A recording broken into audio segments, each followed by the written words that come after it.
नमस्कार, India debate में आप सबका स्वागत है। मैं हूं आशुतोष पाठक। जवाहरलाल नेहरू विश्वविद्यालय में एक दिन पहले वोटिंग हो गई। वोटिंग के बाद मतगणना हुई। मतगणना में रिजल्ट आ गए। रिजल्ट आने के पहले जब मतगणना चल रही थी, उस वक्त यकायक टेलीविजन चैनल्स पे चलने लगा कि लेफ्ट का किला ढह गया और एबीवीपी पहली बार परचम लहरा रही है। लेकिन रिजल्ट इसके उलट आ गया। उसके बाद टेलीविजन चैनल्स में ये खबरें गायब हो गई। क्यों गायब हो गई? क्या कारण रहा?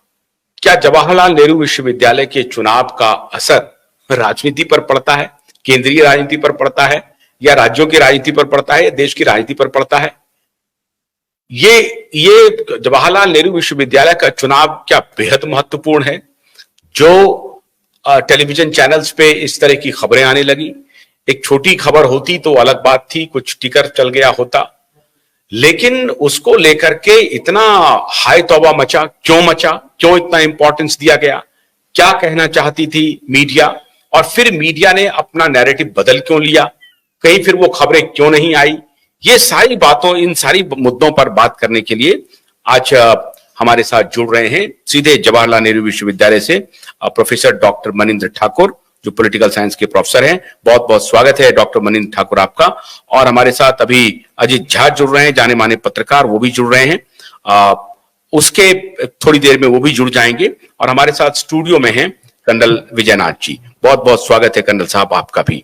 और आजकल तो पॉलिटिकल कमेंटेटर हो गए हैं आप, युद्ध से ज्यादा आजकल पॉलिटिक्स में आपकी रुचि बढ़ रही है, लगातार आपको इंटरेस्ट आ रहा है, तो बहुत स्वागत है आपका भी।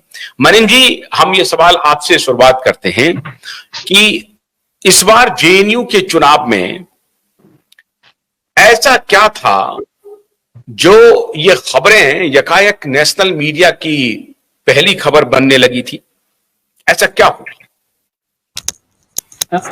मुझे लगता है कि नेशनल मीडिया ये उम्मीद करने लगी थी कि जेएनयू में एबीवीपी का वर्चस्व हो जाएगा, और जैसा लोग बार बार हेडलाइन लगा भी रहे थे कि भगवा फार आएगा, जेएनयू में भगवा फार आएगा, ऐसा उन लोगों को लगने लगा था। क्योंकि पिछले 4 साल से चुनाव नहीं हुआ था, तो उन्हें लगा कि 4 साल में बहुत कुछ बदल गया है, तो लगा कि शायद ये चेंज हो जाएगा, लेकिन ऐसा हुआ नहीं। तो इनिशियल 1-2 घंटे में जो बढ़त मिली एबीवीपी के स्टूडेंट यूनियन के लोगों को, उसको लेके लोग बहुत उत्साहित हो गए। उनका उत्साह छिपा नहीं। एक सज्जन जो जयपुर डायलॉग चलाते हैं, वो तो पूरा 1 घंटे का डायलॉग ही चला दिए उस पर कि कैसे जेएनयू में भगवा फहरा गया। नहीं तो स्टूडेंट यूनियन के चुनाव को इतना इंपॉर्टेंस क्यों दिया जाता है? क्या बात है जवाहरलाल नेहरू विश्वविद्यालय के स्टूडेंट यूनियन के चुनाव में? ये तो मुझे पता नहीं। अजीत जी यहाँ पर हैं, यहाँ के छात्र रह चुके हैं, जर्नलिस्ट भी हैं, ये ज्यादा बता पाएंगे कि क्यों इतना इंपॉर्टेंस दिया जाता है। मेरे ख्याल से एक बड़ा कारण तो ये है कि एक प्रमुख यूनिवर्सिटी है इंडिया का, और बौद्धिक केंद्र माना जाता है। यहाँ बहुत सारे बहसें यहाँ से बनती हैं, और यहाँ पे जिसका वर्चस्व है उसका इम्पैक्ट शायद भारत की राजनीति में चिंतन के लेवल पे तो जरूर होता होगा, ऐसा लगता है। तो इसलिए लोग इसको लेके थोड़ा कॉन्शियस रहते हैं।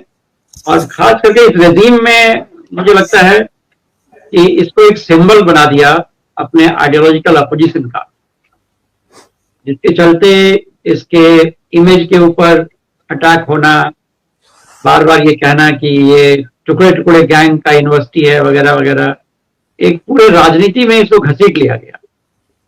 और उसमें एक बड़ा महत्वपूर्ण मुद्दा ये हो गया कि भाई इस बार यहाँ से लाल खत्म हो जाएगा, और लाल विहीन इस देश को बनाना है, इस देश में लाल रंग को खत्म कर देना है। ये तमाम तरह की बातें की जाने लगी।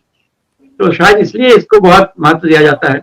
पहले भी इसका बहुत महत्व था। मेरे ख्याल से एक बड़ा कारण ये था कि भारत में जो भी सत्तासीन पार्टी रही है, उसकी आलोचनाएं उसके जेएनयू से निकलती थी।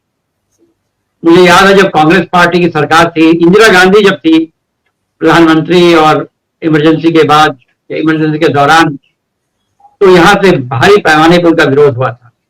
एक बार तो ऐसा हुआ कि उनको यहाँ अंदर तक नहीं आने दिया गया, वापस लौटना पड़ा उनको गेट से। मनमोहन सिंह का मुझे याद है, जब वित्त मंत्री थे उनका यहाँ भारी विरोध होता था। एक बार वो यहाँ बोलने आना चाहते हुए नहीं आने दिया गया।